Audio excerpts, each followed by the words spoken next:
Acabou o amor entre Lando Norris e Oscar Piastri? Eu espero que sim, porque a gente precisa de entretenimento na Fórmula 1. Com tudo que aconteceu na última etapa, no GP de Singapura, aquela porcaria de corrida, que nada aconteceu e tudo que aconteceu, o pouco que aconteceu, tem muito mais reflexo no pós-corrida do que no que aconteceu em pista. Da óbvia comemoração da McLaren pelo segundo título consecutivo de construtores e na aparente indiferença do Piastri a tudo isso, do lance de desligar o rádio quando o Zac Brown fala sobre esse título de construtores, dele não aparecer nas fotos oficiais da comemoração desse título, dele ser lacônico durante a corrida e, de novo, quem revê a corrida e ouviu os rádios do Piastri, viu como que ele foi até seco e grosso em algumas situações, meio que dando um dane-se para a corrida depois do incidente dele com o Norris. Logo na largada, o Norris, ou muitos, na verdade o Norris não disse nada até o momento que eu estou gravando o vídeo, mas muitos falam que o Norris só fez aquele movimento de fechar o Piastri porque ele tentou evitar uma colisão com o Max Verstappen nas primeiras curvas da prova. Isso não deixou o Piastri feliz porque, no entendimento do australiano, o Norris jogou pesado e sabe aquela coisa do vamos inverter porque você não foi legal comigo. Bom, para começo de conversa, incidente de corrida. Isso pode acontecer. A gente nunca vai saber se o Norris foi intencional fechando para cima do Piastri ou se realmente o Norris teve que fazer isso para não colidir no Verstappen. A gente não sabe o que se passa na cabeça do Norris e até que ele se pronuncie, a gente só pode especular. Fato é que o incidente aconteceu e, de todos os envolvidos, o Piastri é o que mais ficou descontente e é direito dele ficar aborrecido com isso. Mas também a gente tem que olhar para o lado do Piastri e prestar atenção em como está o desempenho dele nas últimas 3 etapas. O Piastri, e eu sei que esse é um termo que não é dos mais gentis, o Piastri está peidando na farofa. As últimas 3 provas do Piastri não foram boas. E olhando para o tubarão holandês, que corre pela equipe dos energéticos, que está correndo por fora nessa disputa pelo título, o Piastri perdeu 41 pontos em relação ao terceiro colocado do campeonato, e é por isso que todo mundo diz que agora tem uma briga aberta entre 3 pilotos. Eu, particularmente, acho que meio tarde demais, mas existem pontos em disputa, matematicamente é possível, então a gente não pode descartar essa possibilidade. Muito da irritação do Piastri está diretamente conectada ao seu desempenho, porque a gente sempre viu o Piastri como um piloto frio, calculista e com poucos erros. E agora ele está errando com maior frequência. Não estou também excluindo o fato de que ele não teve um bom desempenho nas pistas que a McLaren teve um desempenho um pouco abaixo do esperado, mas ele cometeu erros nas últimas provas, ele teve problemas, então isso fez com que o seu bom humor disfarçado de cara do tipo, eu perdi o meu emprego, que é a mesma cara do eu ganhei na loteria, isso se reflete na irritação dele. Ele é humano no final das contas, ele não é um ciborgue, ele não é um alienígena, ele vai reagir como um ser humano. E isso a gente tem que colocar na análise. Agora, será que o Piastri vai entregar a rapadura desse jeito que nós estamos testemunhando? Porque eu não sei se aquela entrevista que o Norris deu para a Vogue, dizendo que ele estava cuidando da saúde mental dele, que o segundo objetivo dele era ganhar o título mundial, eu não sei se isso era blefe ou se realmente a terapia do Norris finalmente funcionou. Porque mesmo ele não tendo a capacidade de ultrapassar o Verstappen no final da prova de Singapura, e aí eu coloco muito mais mérito do Verstappen em saber controlar a situação, em ser mais piloto do que o Norris efetivamente, do que a falta de ímpeto do Norris em tentar alguma coisa contra o Verstappen, e talvez o Norris também, por outro lado, tenha aprendido alguma coisa com os erros que ele mesmo cometeu no passado, de tentar passar por fora onde não conseguia, tentar passar pela grama, de ser o tanto quanto impulsivo para ultrapassar o adversário holandês. E a gente tem um histórico enorme do Norris cometendo esses erros de graça para tentar passar o Verstappen. Então, quem sabe ele tenha revisto essa questão nele mesmo e, com isso, ele agora está tentando administrar a situação do que se colocar numa posição de risco para tentar causar danos. Fato é que, em contrapartida, o Norris está demonstrando que quer administrar melhor essa situação, também se colocando na posição do eu não tenho mais nada a perder. Pode ser isso que esteja acontecendo com o piloto britânico neste momento, porque ele aos poucos está reduzindo a vantagem que o Piastri tinha em relação a ele. Ele tem o mesmo carro que o Piastri, então isso significa que ele tem o mesmo potencial para desenvolver em pista e entregar bons resultados e dessa forma, quem sabe, conquistar o seu primeiro título mundial. Esse amor entre o Piastri e o Norris iria acabar em qualquer momento e a gente sabia disso. Em algum momento isso ia acontecer. Acho até que durou demais. E acho que esse amor só durou até agora, essa boa convivência só durou até agora por causa do Papaya Rules. Porque o Zac Brown e André Stella fecharam nessa ideia de que eles precisavam acumular o máximo de pontos possível em nome da McLaren, porque interessava para a McLaren o título de construtores. Como essa missão foi alcançada, eles devem liberar os dois para disputar de forma aberta por esse título.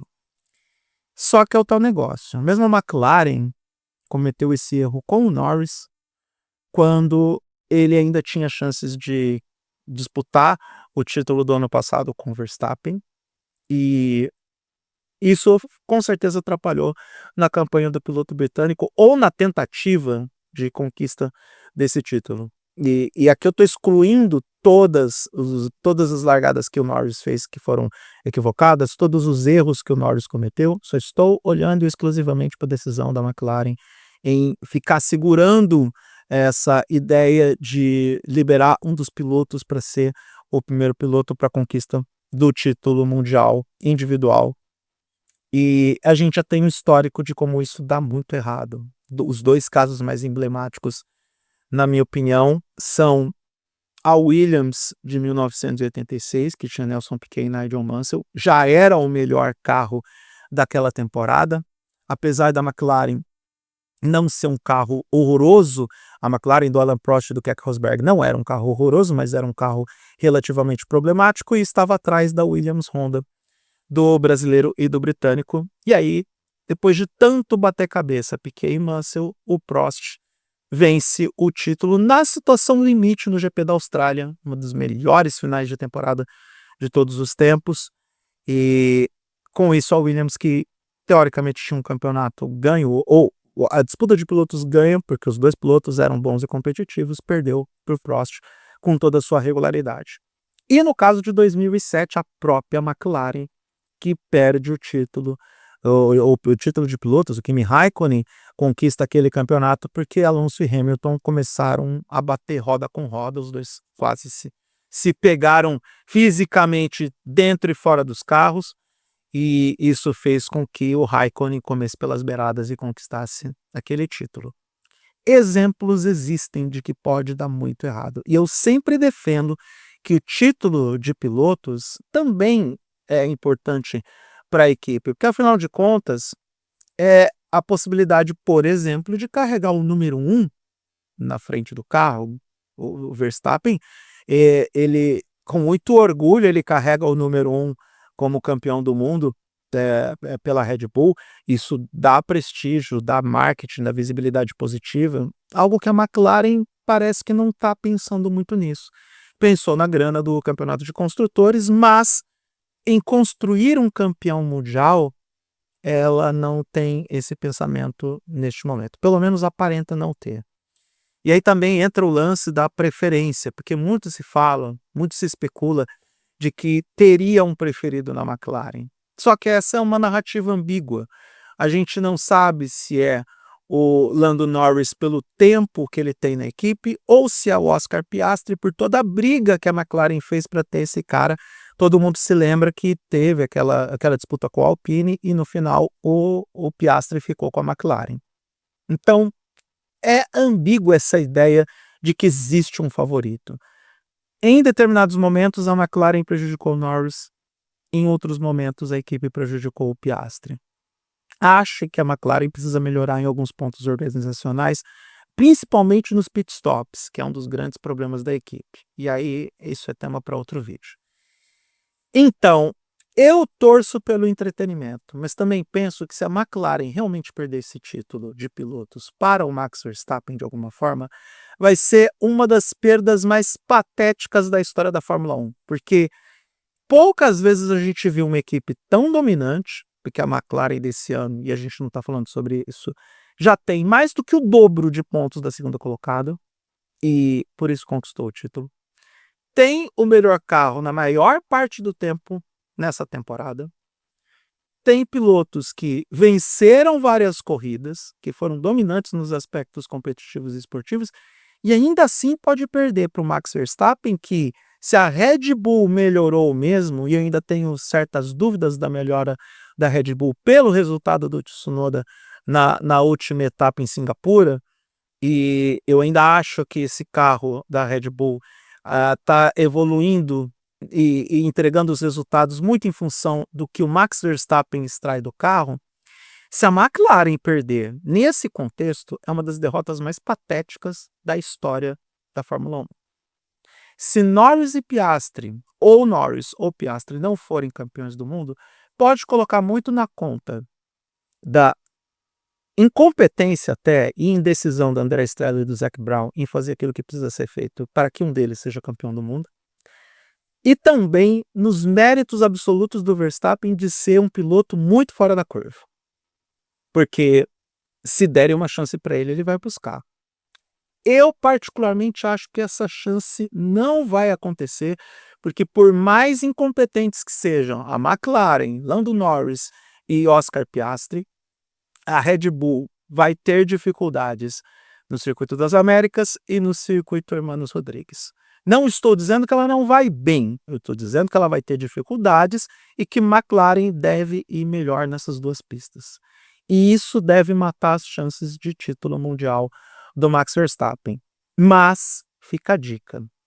Como o amor acabou entre o Piastri e o Norris, as chances que o Verstappen tem não estão mais nem em função das pistas, em função da questão técnica, em função de todo o contexto dentro de pista, mas sim daquilo que acontece fora das pistas. Porque todo mundo sabe agora que o clima está azedo entre o Piastri e a McLaren, basicamente. Todo mundo sabe que o Norris há muito tempo está reclamando dessa posição de ser um subjugado, de ser um questionado. Todo mundo sabe que André Stella e Zac Brown agora têm um enorme abacaxi para descascar, agora que eles alcançaram o principal objetivo, que era o título mundial. E se tem alguém que está ali quietinho, esfregando as mãos e dando risada de tudo isso, esse alguém é Max Verstappen, porque ele encontrou a tempestade perfeita para pelo menos tentar um quinto título mundial, que se ele conquistar, vai ser um título épico. Vai ser uma das melhores histórias que a gente vai ter para contar ao longo dos próximos anos em relação à Fórmula 1. Não acho que vai acontecer, mas, olha, com tudo o que eu já vi dentro dessa disputa entre o Piastri e o Norris, e com o acabou o amor que está declarado entre eles, não será uma surpresa. Não será uma surpresa se Max Verstappen efetivamente bagunçar o coreto a ponto de ir lá e beliscar esse título mundial. Insisto, não acredito, mas não vou mais me surpreender. Eu tô até engasgando. Eu não vou mais me surpreender se isso acontecer. Eu tô engasgando de nervoso, porque puta, vai que acontece. Vai ser muito divertido, vai ser muito engraçado.